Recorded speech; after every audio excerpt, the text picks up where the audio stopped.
everyone, and welcome back to the Irish Accent Podcast. I hope you're all keeping well and staying warm in this cold weather. A couple of episodes ago, I did an episode focused on business English and interviews in particular, and I thought it might be good to look at this topic in a little more detail today. So today's episode is going to be a business English episode, and it's going to be all about job interviews in English. Today, we'll go over two of the most commonly asked questions at the start of interviews, what exactly they mean, and how you can answer them effectively. For each question, I'll also make up a short example answer to help guide you. So, let's jump right in. Number 1. Tell me about yourself. So, let's start with a question you'll almost always hear at the beginning of the interview, which is, tell me about yourself. This can be phrased a couple of different ways, such as, could you share a little more information about your background and experience so far? Or even, could you walk me through your resume? However, all of these questions are basically asking the same thing, which is to share more details about your educational and professional background.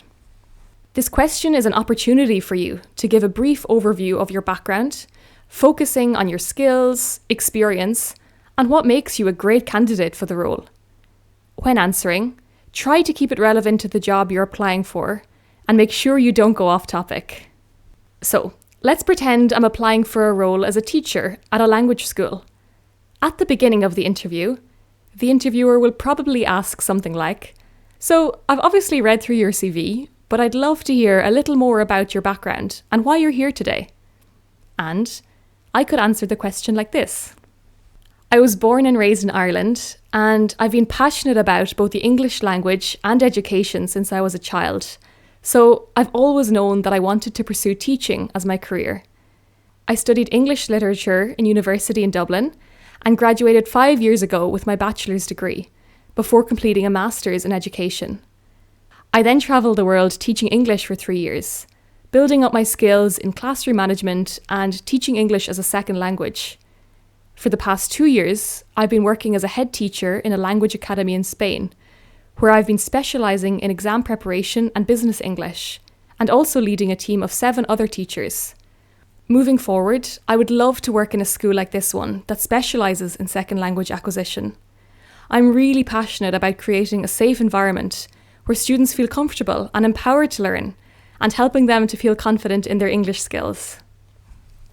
So, obviously, I just made this example answer up, but it shows how this question allows you to give the interviewer a quick overview of your experiences and strengths.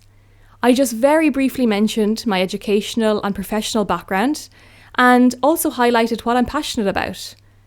If the interviewer is particularly interested in a certain aspect of your background, they can then ask you to elaborate on that point further. Number 2, why do you think you're a good fit for this role? Another question you might be asked pretty early in the interview is, why do you think you're a good fit for this role? With this question, the interview wants to understand how well you've researched the role and why you think you're qualified. They really want to see that you clearly know what this job is, what their company does, and have thought through why you match this particular position. This is your chance to show off what you know about the company and align your skills and goals with theirs.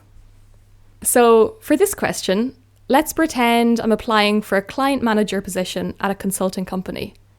When I'm asked, why do you think you're a good fit for this role? Or maybe even more specifically, why did you apply for this position? An answer I could give might be, based on the job description, I see that you're looking for someone who's detail-oriented, proactive, and can communicate effectively with clients.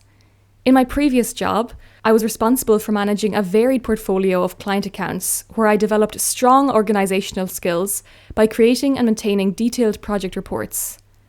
I acted as the primary point of contact for all inbound client emails and phone calls, ensuring that all queries were promptly addressed and issues were resolved. One of the aspects I particularly enjoyed was building long-term relationships with clients, where I focused on understanding their unique needs and offering tailored solutions to help them achieve their goals. By taking a proactive approach to client interactions, I was able to consistently improve client satisfaction and drive year-on-year retention rates. I applied for this position because I'm excited about the opportunity to leverage these skills in a consulting environment where client experience and relationship building are key to success. I'm confident that my experience in managing client accounts and my commitment to delivering exceptional service align well with your team's goals. So, in this sample answer, you can see how the answer mentions specific qualities that match the job description. This shows the interviewer that you've really taken time to read and research the job description, and that you've carefully thought about what experiences you have had that would be beneficial for this role. Of course, there are so many different ways that you could answer these types of questions. So this was just a small example of one way that you could answer. There are also so many other interview questions that I want to discuss, such as, tell me about a time you overcame a challenge, or what are your strengths and weaknesses? So in the next Business English episode I'll make sure to cover those questions and more. If you have any other questions or topics you'd like me to discuss, please let me know in the comments, and I hope you found today's episode useful. Thanks so much for listening, and I'll speak to you again in next week's episode. Bye bye!